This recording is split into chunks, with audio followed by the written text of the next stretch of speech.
जरा सोचिए, आप एक प्लेन में सफर कर रहे हो और अचानक आतंकवादी उसे हाईजैक कर ले। लेकिन असली डर तो तब शुरू होता है जब उसी प्लेन में एक वैम्पायर भी मौजूद होता है। वो वैम्पायर धीरे धीरे सभी यात्रियों और आतंकवादियों को भी अपनी तरह बना लेता है। इस मूवी का नाम है ब्लड रेड स्काई, जहाँ एक माँ अपने बेटे को बचाने के लिए खुद एक भयानक वैम्पायर बन जाती है। तो चलिए दोस्तों, कहानी की शुरुआत होती है स्कॉटलैंड के एक मिस्ट्री एयरपोर्ट से, जहाँ पर बहुत अफरा तफरी मची हुई थी। एक प्लेन को आतंकवादी ने कब्जा कर लिया था। आर्मी पूरी तरह से काम कर रही थी। जैसे प्लेन लैंड हुआ, हम कर्नल एलन से मिलते हैं। वो प्लेन के पायलट सीट पर बैठकर आदमी से बात करने की कोशिश करता है। एलन कहता है कि शायद ये आदमी आतंकवादी नहीं, इसलिए थोड़ा इंतजार करो। उसी वक्त प्लेन के सामान रखने वाले हिस्से में एक लड़का बाहर कूद पड़ा। उसका नाम इलियास था। सोल्जर उसे तुरंत मेडिकल रूम में ले जाते हैं। वहाँ वो धीरे धीरे बताने लगता है कि प्लेन में क्या हुआ था। इसके बाद कहानी पीछे चलती है। उस दिन फ्लाइट 453 उड़ान भरने वाली थी। इलियास अपनी माँ नारिया के साथ न्यूयॉर्क जा रहा था। नारिया को एक अजीब सी बीमारी थी और उन्हें वहाँ डॉक्टर ब्राउन से इलाज कराना पड़ता था। लेकिन फ्लाइट से पहले नारिया बहुत ही घबरा रही थी। उसने इलियास से कहा कि वो वेटिंग रूम में इंतजार करे और वो बाथरूम में जाकर अपनी दवाई ले लेती है। दवाई लेने के बाद थोड़ी देर के लिए उसे चक्कर आते हैं, लेकिन फिर वो ठीक हो जाती है।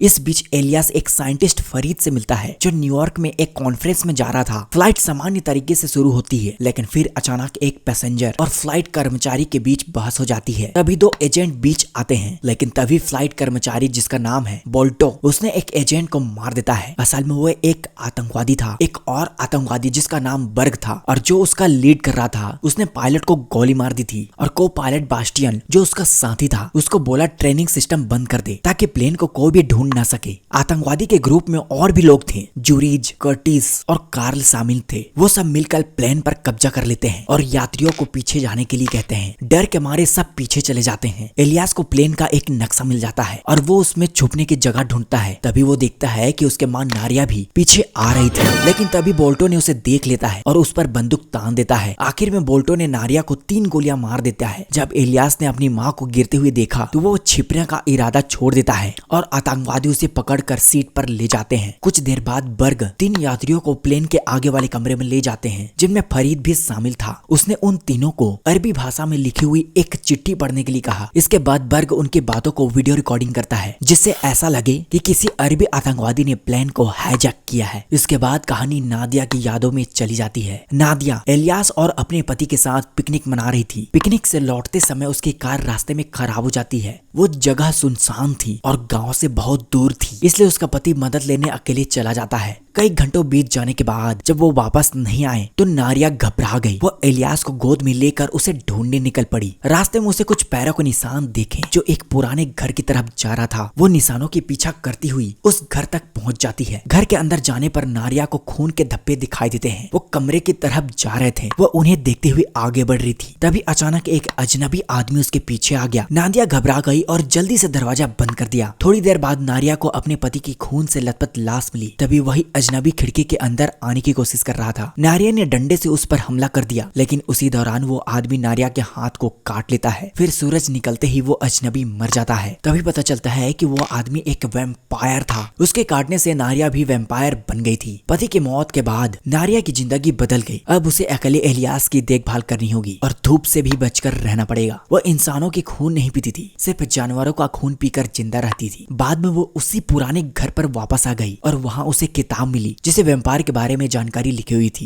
जहाँ एक आदमी मिला जिसने कहा कि वो उस वैम्पायर का बाप है, जिसने नारिया ने मार डाला था। उसने बताया कि हर वैम्पायर की बुराई होती है और नारिया को खत्म करना जरूरी है। उसने नारिया को मारने की कोशिश की, लेकिन नारिया ने उसे मार दिया। इसके बाद नारिया ने एक खास दवा दी जो वैम्पायर की ताकत को कम करती है। फिर उसने पेट्रोल छिड़क कर उस घर को जला दिया। चलिए दोस्तों, अब फिर से पहुंचते हैं फ्लाइट में, जहाँ गोली लगने के बाद नारिया जिंदा हो गई थी। वो घिसटती हुई कार्गो एरिया में पहुंच जाती है ताकि जानवरों को खून पीकर तंदुरुस्त हो सके। 2 यात्रियों के कुत्ते नादिया को देखकर जोर जोर से भौंकने लगे। नारिया को खून की प्यास लगी थी, इसलिए उसने कुत्ते को काट लिया और उसका खून पीने लगी। जूरीज, एक आतंकवादी जूरीज जो जहरीली गैस की तैयारी कर रहा था, उसे पीछे से अजीब आवाजें सुनाई दी। जब वो मुड़ा और उस दिशा में देखा कि नारिया ने कुत्ते के खून पी रही थी, नारिया ने तुरंत उस पर हमला कर दिया और तब तक उसे दबोच कर रखा जब तक वो मरा नहीं। इस हमले के बाद नारिया धीरे धीरे खूनी वैम्पायर में बदलने लगी, लेकिन वो खूनी वैम्पायर नहीं बनना चाहती थी, इसलिए उसने खुद को शांत करने के लिए दवाई लेनी शुरू कर दी। उधर बोल्टो ने यात्रियों को चेतावनी दी कि अगर वो अपनी सीट पर नहीं बैठे तो जहाज पर जहरीली गैस छोड़ी जाएगी। फिर बोल्टो और बाकी आतंकवादी कार्गो डिब्बे में चले जाते हैं ताकि वहां से प्लेन से कूद सकें। थोड़ी देर बाद नारिया को होश आया तो वह एलियास को ढूंढने लगी।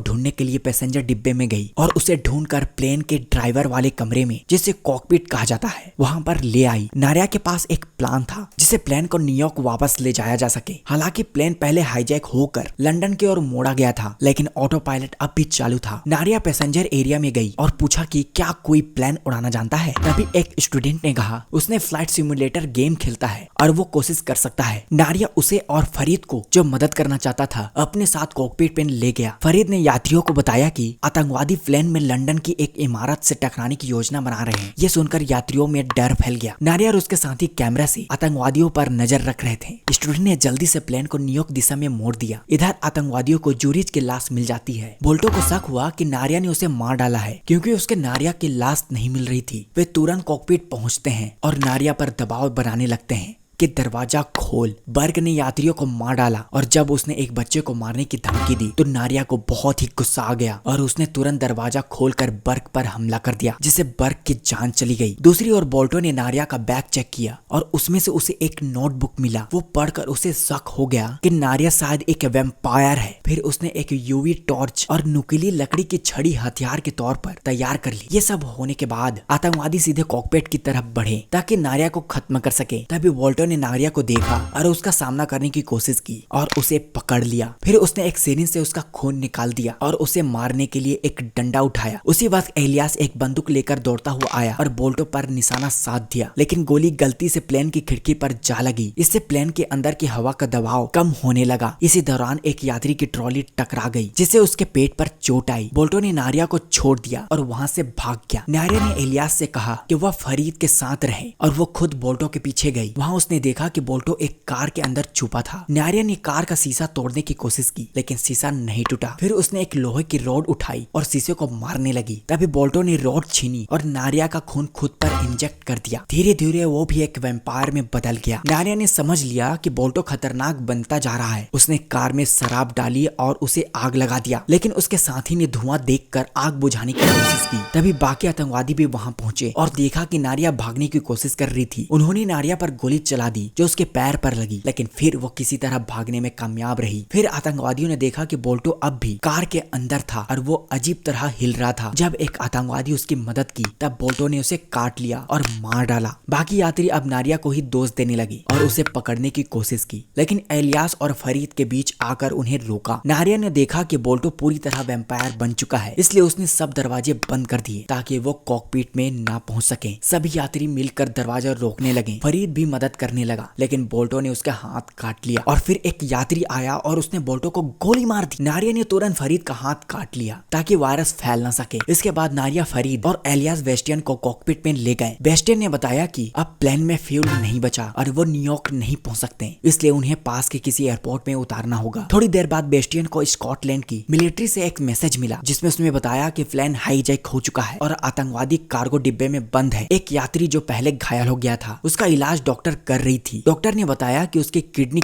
फट गई है और अगर जल्दी इलाज नहीं हुआ तो उसकी मौत हो सकती है। डॉक्टर जल्दी से मेडिकल रूम की तरफ बढ़ती गई ताकि खून को रोका जा सके। डॉक्टर के जाने के बाद वो आदमी अकेले रह गया और मौत के डर से घबराने लगा। उसे लगा कि अगर कोई वैम्पायर उसे काट ले तो शायद उसकी जान बच सकती है। उसने कार्गो डिब्बे में दरवाजा खोला और सीधा बोल्टो के पास भागा। वो उसे मिन्नतें करने लगा कि वो उसके गर्दन पर काट ले, लेकिन बोल्टो ने उसे नजरअंदाज कर लिया और वहां से चला गया। इस मौके का फायदा उठाकर वैम्पायर कार्गो डिब्बे से बाहर निकल गया और कैबिन में सब पर हमला करने लगा। यात्री डर के मारे इधर उधर भागने लगे। कॉकपिट के बाहर कुछ यात्रियों को वैम्पायर ने काट लिया, जिसे वो भी एक वैम्पायर में बदलने लगे। फरीद और नारिया को समझ आया कि अगर प्लेन जमीन पर उतारा गया तो वे वैम्पायर नीचे भाग जाएंगे और बहुत ही तबाही मचा सकते हैं। तब फरीद ने एक सुझाव दिया कि प्लेन को जमीन पर उतारते ही उड़ा देना चाहिए, क्योंकि फ्यूल टैंक में पहले ही बॉम्ब था। लेकिन उस बात को चलाने वाला कंट्रोलर अब भी कार्गो डिब्बे में था। कार्गो डिब्बे तक सीधा रास्ता खतरनाक था, इसलिए एलियास ने एयर डक के जरिए वहां जाने का फैसला किया। उसने एक यूवी टॉर्च हाथ में ले लिया और जल्दी से रेंगते हुए कार के डिब्बे की तरफ पहुंच गया। उसने कंट्रोलर को पा लिया, लेकिन तब भी वहां दूसरे वैम्पायर आ गए और उसकी टॉर्च गिर गई। वो डर के मारे एक कार के नीचे छुप गया। इधर नारिया ने जब अपने बेटे को खतरे में देखा तो उसने फरीद से वादा लिया कि अगर वो वापस नहीं आई तो वो एलियास का ख्याल रखेगा। फिर नारिया ने बास्तियान का खून पिया ताकि उसकी ताकत लौट सके। वो कार्गो डिब्बे की ओर बढ़ी, लेकिन वहां बोल्टो से भिड़ गई। खून की कमी के कारण नारिया हार गई और बोल्टो ने उसे जमीन पर गिरा दिया। एलियास ने चालाकी से बोल्टो को प्लेन के दरवाजे तक ले आया और वहां धमाका कर दिया। बोल्टो प्लेन से बाहर गिरा, लेकिन एक जाल में फंस गया। कुछ देर बाद वो वापस आ गया और एलियास पर हमला करने की कोशिश की। तभी फरीद ने प्लेन को सूरज की दिशा में मोड़ दिया, जिसे बोल्टो पर सूरज की रोशनी पड़ी और वो जलकर मर गया। नारिया बहुत कमजोर हो गई थी। एलियास ने अपने हाथ काटकर उसे खून देने की कोशिश की, लेकिन नारिया ने उसे खुद से दूर कर लिया ताकि उस पर काबू ना खो बैठे और उसे